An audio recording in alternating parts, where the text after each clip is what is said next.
Deltarune is a game that inspires people to hypothesize, to theorize, to brainify all of the information that the game throws at you, both in-game and out of game, to try and determine reasonable directions that which the story is taking. And I am here to present to you my reasonable and well thought out, I think, friend is Flowey. I think friend is Flowey. I think friend is Flowey. To be clear, I do not think that Deltarune Universe Azriel is secretly off at college turning into Flowey and doing nonsense to become friend. Nay, nay, nay. I think post-true pacifist Undertale Flowey has somehow bridged universes and is fucking with the world of Deltarune.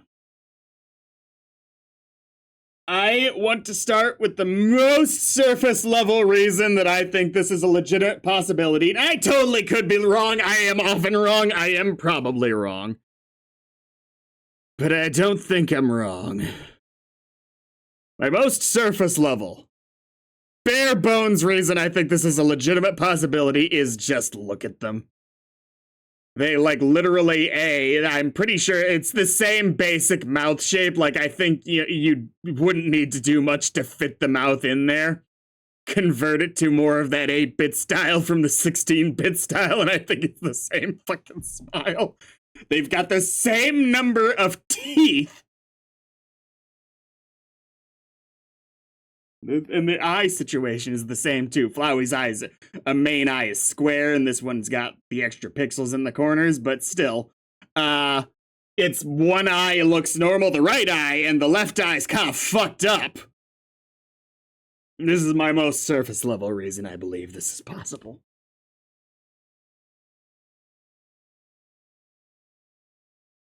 And they've got the same number of teeth, arguably, like, they depending on how you count these weird jagged ones in the upper left for friend. We need to start off by establishing a couple points in lore. It is, maybe it's not unclear to other people, and if there's a certainty about this, please let me know. Can Flowey save and reload once Frisk exits the underground in a post-true pacifist Undertale? It is not clear to me how exactly this would be the case or not. I think he can. It's kind of implied that he should be able to, because it's the location rather than anything to do with the barrier is the reasons for save and load. But if there's a lore reason that save and load doesn't work post True Pacifist? Cool. Yeah, you could have the edit. I just need to know for sure. But if Flowey can save and load, as I'm pretty sure he should be able to, that means he's down there for eternity. Or at least until he decides to stay dead, but he hasn't yet. We, as a fandom, are currently accepting that one character, Sans, has traveled from the world of Deltarune to Undertale. It's the same character. We could end up being wrong as a fandom about this, but we're currently accepting this. There's a lot of evidence to support it.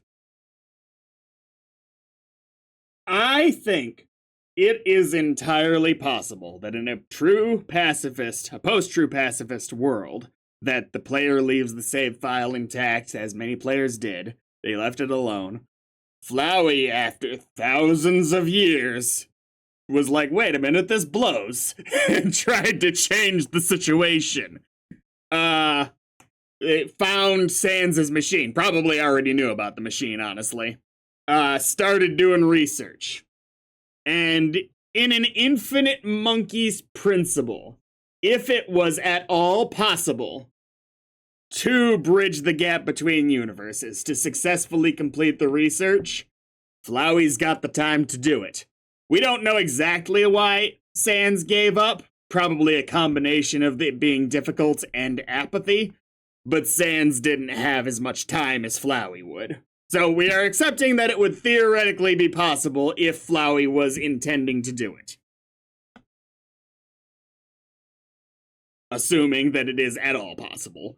My question actually here, side note, is for Sans isn't stupid. I think most people will agree with this. Sans isn't stupid. So Sans must have had some kind of reason to believe that it was at least reasonable to think it was possible to return to the world of Deltarune. He might have decided at some point that he was wrong about that, but the initial intent was there, and he went and built a whole-ass machine to try and do it. And he's also implied to be the author of some of the True Lab notes. If Sans at least had some reason to believe that, I can believe that it was true. Possibly. Pulling aside the way of how it would all be possible to bridge universes, let's say it happened, let's say I'm just right about that for point 2 of why Flowey friend. Friend behaves in very similar ways to Flowey. He is implied to be watching the player, or Chris rather, throughout the whole game, although there are less appearances of Friend than Flowey at this juncture. Friend appears just barely off screen in several instances. As you walk into places that you're unlikely to end up at in some cases. Friend wants us, for reasons we don't yet know, to complete the weird route as Flowey wanted us to complete the genocide route, however naively. I do think that if I am right, that for some reason completing the weird route is how Flowey will be able to complete the universe transfer, because again, these aren't fully formed thoughts. I don't have like an exact timeline of events of why Flowey's doing all this. Why isn't Flowey just chilling, having successfully traveled universes? I think that he is probably trapped in the world between, maybe hanging out with Gaster, being like, hey, yo, you wanna help me out? And Gaster just be like, no.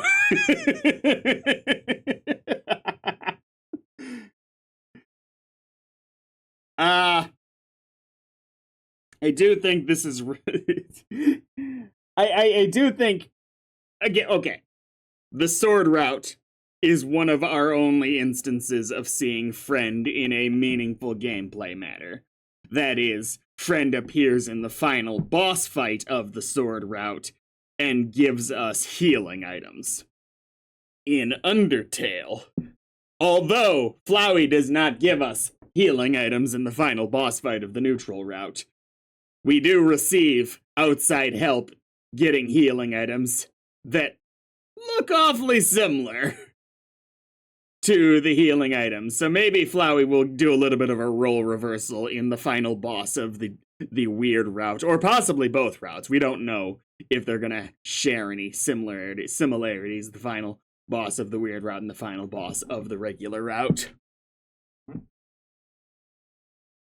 I can't begin to tell you why Friend would need to be doing all this, why activating the weird route matters to Friend. Oh, by the way, also, Flowey's theme being your best friend is like, where my brain was like, wait a second, I've seen the Undertale soundtrack too many times, and Toby at least did this on purpose. He wants us to be stupid, which maybe he succeeded. Tricky Toby did it again.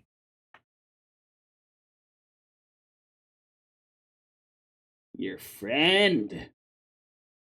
Look at his smug face.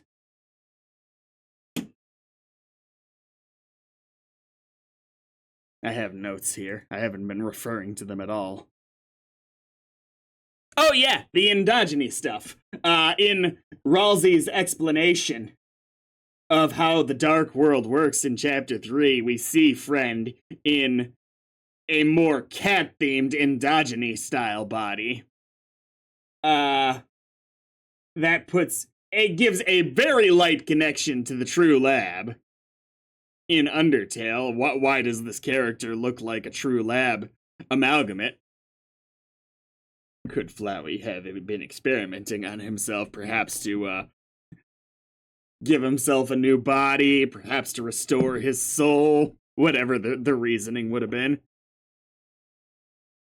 Oh, apparent knowledge of video game mechanics and general meta-knowledge that virtually every other character lacks. This one's only possible if you go off of current meta stuff. That, Friend is aware of this stuff. We're working with very little information on Friend.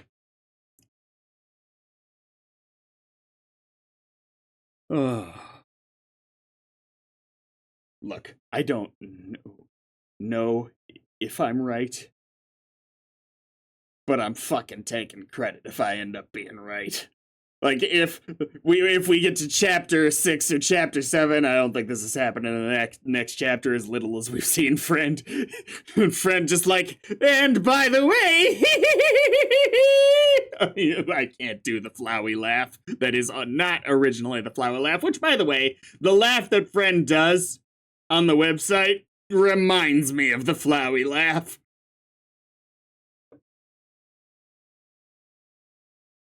You clicked on this video thinking there'd be a reason, but I called it Crackpot for a reason. Could I have scripted this out and made myself sound more sane? No, because I need less people to get on board with this theory, so I look even more correct when it happens. You can make anything sound like a reasonable theory if you put a nice script and some good music to it. Like, for instance, I can convince you that I don't think Des is a deer. I think if Des was a deer, we'd have seen her character design by now.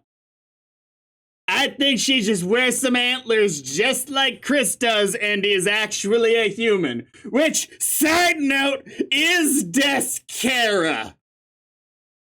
We're getting into my slightly more crackpot area of, I do think we are gonna get some backstory on Kara in Deltarune, just because Kara remains one of the most mysterious characters in the world of Undertale Deltarune.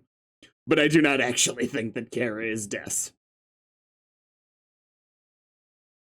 I would be very surprised. I'm still taking credit if it happens. Yes, this is entirely because of the green striped outfit in Des's closet. There's no other good reason for this. It's not Chris's. It's just a Kara variant.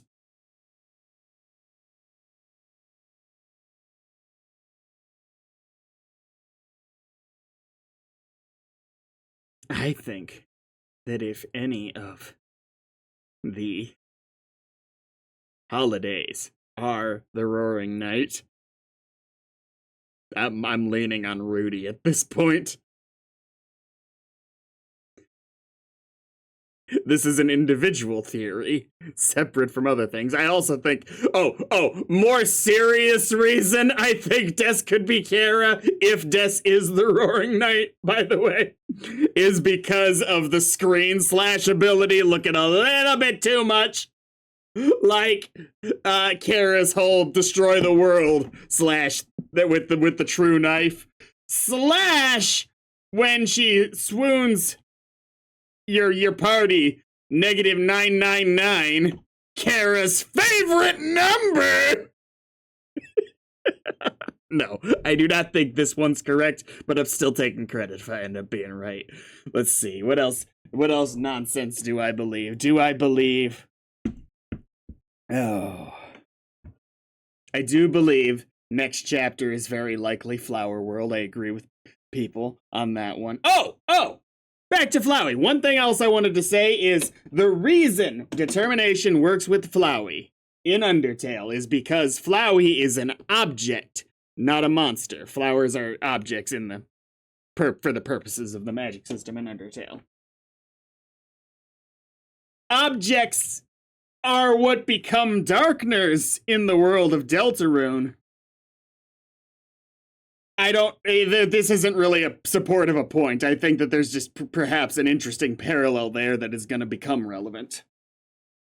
More slight reason I think it's possible my Flowey reasoning is that Flowey is the most important character from Undertale that has absolutely no business appearing in Deltarune for obvious reasons. We'll probably see versions of Flowey in Flower World because they're gonna probably play around. I'm suspecting Chapter 5 is gonna have moments, if Chapter 5 is Flower World, that are gonna screw with fans of Undertale a little bit. Be like, is that Flowey? No. Is that Flowey? No. I think we're gonna get those moments. But every other really major character from Undertale is getting moments to shine. Like, even Mettaton is kinda getting moments in the background a little bit. Flowey is notably absent in the same way that Azrael is notably absent. And they have to be. A lot of the plot hinges on the fact that Azrael is absent, but I don't know. Crackpot theory time over. This was just fun.